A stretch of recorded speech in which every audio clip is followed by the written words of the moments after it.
ہمارے بیچ حضرت استاذ محترم دارالعلوم دیوبند سے تشریف لائے ہوئے ہیں، اور آج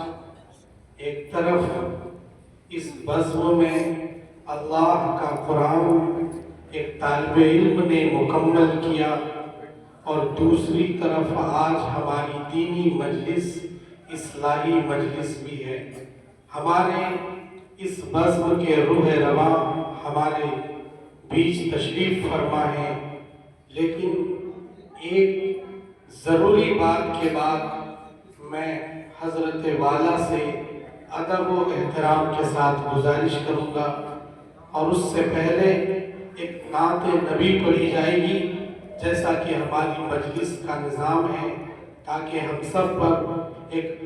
اللہ کی طرف سے اللہ کے رسول کی محبت کی نورانیت ہم پر چھا جائے۔ بہرحال میں یہ بتانا چاہتا ہوں کہ محمد ارشان ابن محمد راشد سیفی اس طالب علم نے ہمارے اس فاؤنڈیشن میں شروع سے اخیر تک ناظرہ سے لے کر حفظ قرآن کی تکمیل تک تعلیم حاصل کی، اور ساتھ میں اس وقت یہ 7th کلاس کمپلیٹ کر رہا ہے، چونکہ یہاں پر قرآن کریم کے حفظ کے ساتھ ساتھ اسکولنگ کے 4 سبجیکٹ پڑھائے جاتے ہیں: ہندی، انگریزی، میتھ اور سائنس۔ بہرحال قرآن کریم کی تلاوت کے بعد اپنے قرآن کو مکمل کرنے کے بعد اس طالب علم نے مختصر اور چھوٹی سی تقریر انگلش زبان و ادب میں پیش کی، یہ بتانے کے لیے، یہ سمجھانے کے لیے کہ اس فاؤنڈیشن میں قرآن کریم کی تلاوت کے ساتھ ساتھ آج کی جو انٹرنیشنل لینگویج اور زبان ہے اس پر بھی محنت کرائی جاتی ہے۔ آج میں دل کی گہرائیوں سے راشد بھائی کو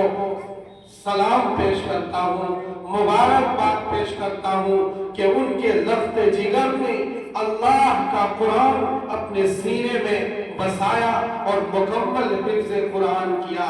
در حقیقت اپنا نام آپ کے فرزند نے اس فہرست میں اندراج کرایا جس فہرست کے روح رواں مصعب بن عمیر تھے، جس فہرست کے بدل عظیم ابی ابن کعب تھے، جس فہرست کے بےتاج بادشاہ ابو ہریرہ تھے، جس فہرست کے بے مثال شخصیت جناب حسنین رضی اللہ تعالی عنہم اجمعین یہ صحابہ کی جماعت تھی۔ اسی فہرست میں حفظ قرآن پڑھ کر اور کمپلیٹ کر کے اپنے نام کا اندراج کرایا، اور در حقیقت وہ چراغ جو مکے کی سنگلاخ زمین پر چراغا ہوا تھا، وہ چراغ جو مکے کی سرسخت اور ریتیلی زمین سے نکل کر مدینے کی سرزمین پر تپتی ہوئی دھرتی پر جو چراغ جلا تھا،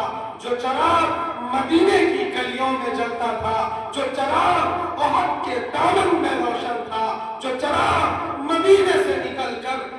دریائے نیل کے ساحل سے نکل کر بغداد کی سرزمین پر پہنچا تھا، جو چراغ بغداد سے نکل کر کوفہ اور بصرہ سے ہوتے ہوئے ہمارے ملک سے پہلے سمرقند اور بخارا میں پہنچا تھا، جو چراغ بخارا اور سمرقند سے نکل کر سندھ اور ہند کی دھرتی پر پہنچا، اور اسی دلی کی سرزمین پر ہم سب کے روح رواں علماء دیوبند کے قافلہ سالار حاجی امداد اللہ مہاجر مکی رحمت اللہ علیہ، اور اس زمانے سے بھی پہلے حضرت شاہ ولی اللہ محدث دہلوی رحمت اللہ علیہ نے اس دلی کی سرزمین پر جو چراغ جلایا تھا، وہی چراغ جو 1857 میں گل ہونے کے قریب تھا دیوبند کی سرزمین پر جلا، اور وہی چراغ پھر پورے عالم میں مدارس کے جال کے انداز پر،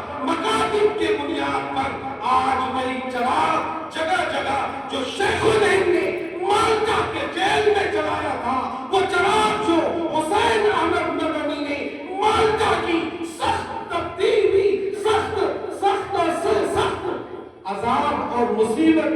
درمیان میں جلایا تھا، وہ چراغ جو عبید اللہ سندھی نے ہند سے لے کر سندھ اور بخارا اور اس کو پورے روس کے ایریے میں افغانستان کی سرزمین پر اور کوئے افغانستان میں جلایا تھا، وہی چراغ آج بسم اللہ ایجوکیشنل فاؤنڈیشن میں چل رہا ہے۔ یہ دارالعلوم دیوبند نے اپنی نشأت کے ساتھ، اپنی بنیاد کے ساتھ یہ چراغ جلایا اور پورے ملک میں یہ جل رہا ہے۔ اگر ہمارے اکابرین حجت الاسلام قاسم النانوتوی نور اللہ مرقدہ نے دارالعلوم کی بنیاد نہ رکھی ہوتی تو آج منبر و محراب میں الحمد شریف کی تلاوت کرنے والا میسر نہ ہوتا۔ بلاخر ہم اسی ڈگر پر، اسی مشن پر، اسی مہم پر چل رہے ہیں جس مہم کے لیے مدارس کے اساتذہ کرام نے،